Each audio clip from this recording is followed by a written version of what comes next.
मेरे प्यारे दोस्तों, inspiration and light YouTube channel पर आपका स्वागत है। आज मैं आपको कोई कहानी नहीं बल्कि गौतम बुद्ध के द्वारा की गई एक ऐसी खोज के बारे में बताने वाला हूं जिससे आपका मन आपके वश में हो जाता है, जो बदल देती है जिंदगी। और चाहे कोई भी क्षेत्र हो, हर हाल में व्यक्ति को मिलती है सफलता।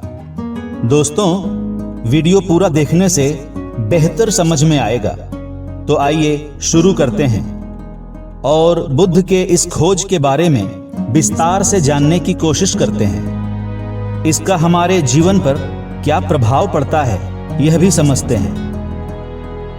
दोस्तों, सिद्धार्थ अपना राजपाट घर द्वार छोड़कर मानव जाति के दुखों का निवारण के लिए सत्य की खोज कर रहे थे, ताकि लोग अपने जीवन में दुखी न रहें। और वर्षों के निरंतर प्रयास के बाद उन्होंने एक ऐसी विधा की खोज की जिसका अभ्यास बदल देती है जिंदगी।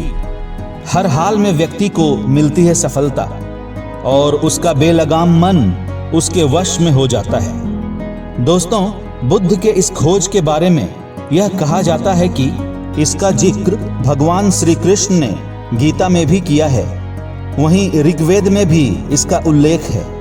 बुद्ध के इस खोज को विपश्यना या विपස්සना के नाम से जाना जाता है।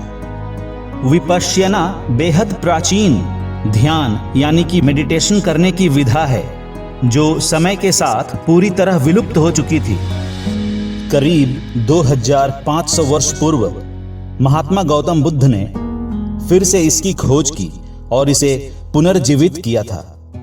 विपश्यना का अर्थ है कि जो वस्तु जैसी है उसे उसी रूप में सहजता के साथ देखना।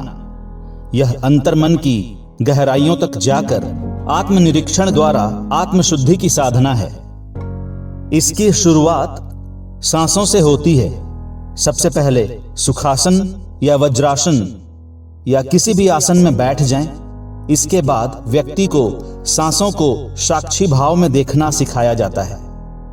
नाक के दोनों छिद्रों पर ध्यान केंद्रित करके सांस पर ध्यान देना है कि सांस कब आई और कब गई। इसे सहज रूप में ही देखना होता है, न लंबा खींचते हैं न छोटा करते हैं। सहजता से सांस जिस तरह आ रही है और जिस तरह जा रही है, बस उसे स्वाभाविक रूप में देखना या नोटिस करना होता है। इस बीच यदि किसी तरह का विचार आता है तो उसे आने दें और फिर से ध्यान सांसों पर टिका लें। जब सांसों पर हमारा ध्यान रुकने लगता है, तब आगे की प्रक्रिया सिखाते हैं। इसके बाद मन को सिर के सबसे ऊपरी हिस्से में केंद्रित कराया जाता है। जब ध्यान सिर के ऊपरी हिस्से पर पूरी तरह होता है, तब हमें पता चलता है कि शरीर के ऊपर के हिस्से में क्या चल रहा है। किसी को पल्स चलती हुई महसूस होती है तो किसी को कुछ और। इसके बाद अपने ध्यान को धीरे धीरे शरीर के अंदर भ्रमण कराते हुए माथे, आंख, नाक, कान, गर्दन, कंधा, सीना, पीठ, कमर, पेट, जांघ, पैर से लेकर तलवे तक हर हिस्से में ले जाते हैं और थोड़ी थोड़ी देर के लिए रोककर वहां की गतिविधि को महसूस किया जाता है। इस बीच विपश्यना करने वालों को शरीर के अलग अलग हिस्सों में अलग अलग अनुभूति होती है। कहीं ठंडक, कहीं जलन, कहीं आवाज, कहीं दर्द, कहीं गुदगुदी तो कहीं खुजली आदि।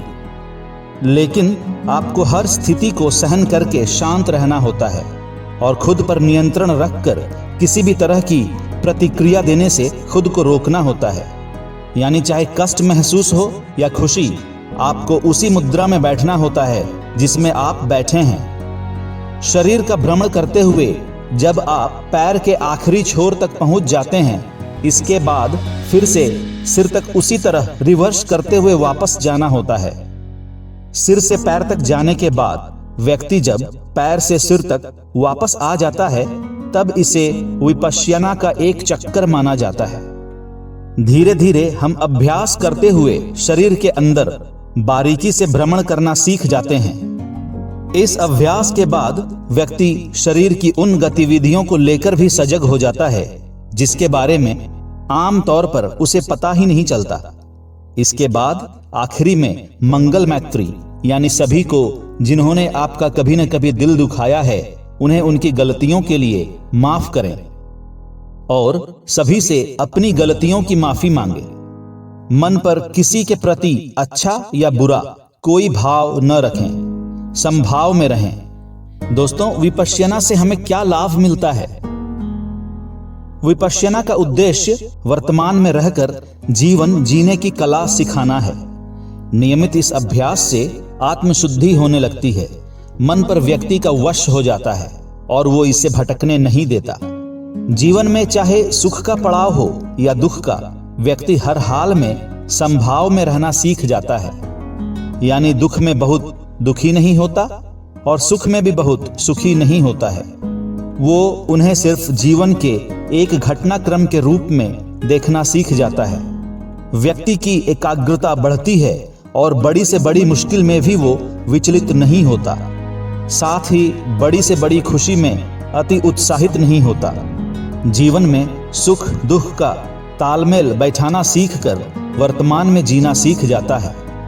वो जिस काम में लगता है उसमें सफलता हर हाल में प्राप्त करता है।